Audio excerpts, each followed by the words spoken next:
वाह सर, आपने कविता के माध्यम से सरकार की आलोचना भी कर दी और आपने अपनी बात भी कह दी। क्या लगता है इस देश में जितना शिक्षित बहुजन समाज हो रहा है, आपने अपनी कविता के माध्यम से तमाम बातें बोली, लेकिन शिक्षित व्यक्ति पे ही विरोध करने पर, रूढ़िवादी परंपराओं का विरोध करने पर ही इस तरीके की आलोचना हो रही है कि एक आईपीएस को भी सुसाइड करना पड़ रहा है। तो कैसे बदलाव आएगा?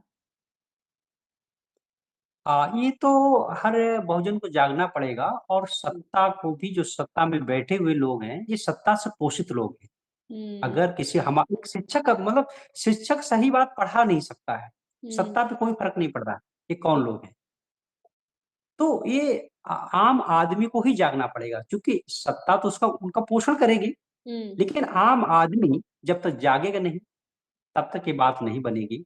हम सबको मिल-जुल कर ये काम करना पड़ेगा, तभी जब जितनी जागरूकता फैलेगी, उतनी ही जल्दी इन समस्याओं का समाधान होगा। जी, हमें ये भी देखना है कि जो विदेशों में जो हमसे देश हर मामले में आगे खुशहाली में आगे हैं, समृद्धि में आगे हैं, शांति में आगे हैं। अभी उस दिन मैं पढ़ रहा था कि फ़िनलैंड में जेलें बंद की जा रही हैं।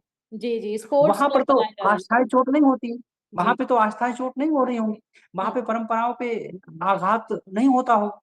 तो हुँ, हमारे यहाँ पे जिन चीज़ों का इश्यू बनाया जा रहा है, वो इतने अज्ञानी लोग हैं कि अंधविश्वास, पाखंड, बायाडंबरों में और हुँ, धर्म में भेद ही नहीं करने पा मतलब कर पा रहे हैं। जी, और जो लोग मतलब बिना वजह हुँ, कुतर्क करते हैं, उन पे कोई कार्रवाई भी नहीं होती है। उन पे कार्रवाई होने लगे तब भी बात बन जाए। हुँ, लेकिन यहाँ तो उनको और पोषित किया जा रहा है। हुँ। क्या कहेंगे दर्शकों को, तमाम लोग जो कहीं न कहीं इस तरीके से हताश भी हो रहे हैं, मानसिक पीड़ा से भी प्रताड़ित हैं? क्योंकि आप समाज से नहीं लड़ सकते, समाज में ऐसे लोगों से तो बिल्कुल नहीं लड़ सकते जिनके हाथ में पावर है और जिन पर तर्क-वितर्क करने के लिए आपको अपनी जान की कीमत चुकानी पड़ती हो।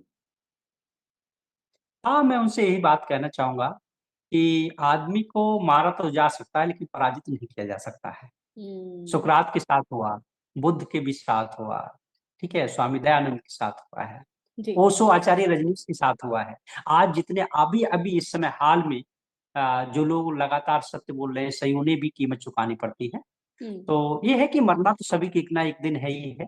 जी, तो हम जीते हुए मरें तो ज़्यादा बेहतर है जी, और जब तक ज़िंदा हैं तब तक हम भगत सिंह की बातों को याद रखें, जी, उनको पढ़ते रहें और हम सबका जीवन जो है एक प्रकाश की तरह प्रकाशित होने के लिए ज़रूरी है सत्य और ज्ञान का जो है सहारा लेकर आगे बढ़ते रहें। विरोध हमेशा हुआ है, हमेशा होता रहेगा।